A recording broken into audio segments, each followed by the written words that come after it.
ఒక కొత్త చరిత్రను కొత్త రికార్డు సృష్టించింది టీఆర్ఎస్. నిజంగా చెప్పాలంటే జాంబాగ్ ఆనంద్ కదా ఉన్నాడా, ఈయన ఉన్నాడు. ఇది కూడా గెలిచినాం మనం. సరిగా తన పేరే కత్తుంది కానీ కూర్చో 5 ఓట్లతో అది కూడా ఇలా బతిలాడితో విడిచిపెట్టినా ఆయన అయింది. లేదా సెంచరీ కొట్టినట్టే జరిగింది. అది తర్వాత 2018 ఎలక్షన్స్ వచ్చినాయి, అసెంబ్లీ ఎన్నికలు వచ్చినాయి. అసెంబ్లీ ఎన్నికల్లో కూడా ఏం విజయం అది.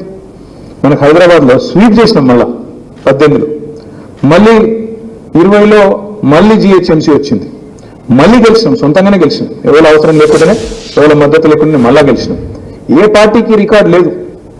2 సార్లు కార్పొరేషన్ స్వీప్ చేసిన పరిస్థితి లేదు. 18లో అఖండమైన మెజారిటీ, 23లో నిజంగా చెప్పాలంటే ఒక ఆశ్చర్యం అది నాకు కూడా. ఓఆర్ఆర్ లోపల మొత్తం గులాబీ జెండాను ఎగిరింది, ఒక్క సీటు కూడా కాంగ్రెస్కు రాలేదు. ఓఆర్ఆర్ లోపల ఏమున్న వాళ్ళ డ్రామాలు, వాళ్ళ మాయమాటలు అంతా బయటనే నడిచినాయి. హైదరాబాద్లో మీరు కొద్దిగా తేజ్ కాబట్టి నమ్మలేదు, కాంగ్రెస్ దొంగలు వీళ్ళు అని చెప్పి నమ్మలేదు.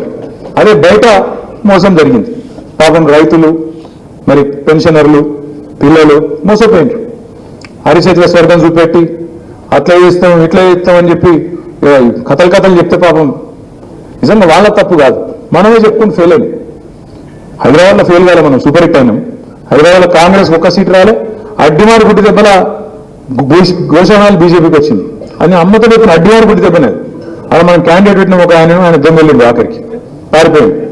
కాబట్టి పోయింది. కానీ లేదా మీరు చెప్పినట్టు ఇంటారు బరాబర్ గోశామాలు కూడా కొట్టి కాంగ్రెస్ కు బీజేపీకి స్థానమే లేదు హైదరాబాద్లో అనేంత కథ వాస్తవం ఉండే. దురదృష్టం ఒక సీటు అటుపోయింది. తర్వాత ఉప ఎన్నిక వస్తే కంటోన్మెంట్లో ఓడిపోయింది. ఇదంతా మీకు ఎందుకు చెప్తున్నా అంటే 2023 డిసెంబర్ నాటికి ఈ రోజుకు ఇప్పుడు మల్లారెడ్డి సాబ్ చెప్పింది ఉత్తగానే చెప్పలే. ఆయన చమత్కారంగా మాట్లాడతాడు, మల్లన్న నవ్వించడానికి అప్పుడు చెప్తాడు. కానీ మనిషి లోతైన మనిషి కాబట్టి గంత పెద్ద ఎత్తున వ్యాపారాలు చేయడు, గంత పెద్ద ఎత్తున కథ వేయడు. ఆయన చాలా లోతైన మనిషి, అట్లా నవ్వుతా ఉంటాడు కానీ చాలా లోతైన మనిషి. ఆయన ఒక గొప్ప మాట చెప్పిండు, ఈ 16-17 నెలల్లో మన పరిస్థితి ఇంకా మెరుగైంది, అవతల పరిస్థితి అధ్వానమైంది. ఒక్కటి కాదు ఎన్ని ఘాతకాలు. హైడ్రా పేరు మీద అరాచకం. రేవంత్ రెడ్డి గారు అన్న ఇల్లేమో కూలది, పైసలు ఇవ్వనిల్లు కూలది. బాగా ధనవంతులు అయితే ఇవ్వనిల్లు ముట్టుకోరు, కానీ గరీబ్ వాళ్ళు మెట్టు కూడా రోడ్డు మీద దుకాణాలు పెట్టుకుంటే వాణి కూడా కొడతారు. హాకర్స్ వాళ్ళు ఏంటి పాపం, రోజు తోపుడు బండ్లు వాళ్ళని సికింద్రాబాద్లో, సనత్ నగర్లో, జూబ్లీ హిల్స్లో ఏడబడతాడు గుంజుడు, కొట్టుడు, గుద్దుడు. పేదవాడు ఏం చేస్తాడు, గుంజవతలు వాడేస్తారు. నాచారంలో నేను చూసిన ఒక చెప్పుల దుకాణం గుంజి పారేసిండ్రు కూకట్పల్లిలో. ఆఖరికి బుచ్చమ్మ అని ఒక లేడీ హైడ్రా వచ్చిన ఇల్లు కూడా కొడుతుందని చెప్పి గుండెకి చచ్చిపోయింది భయంతో.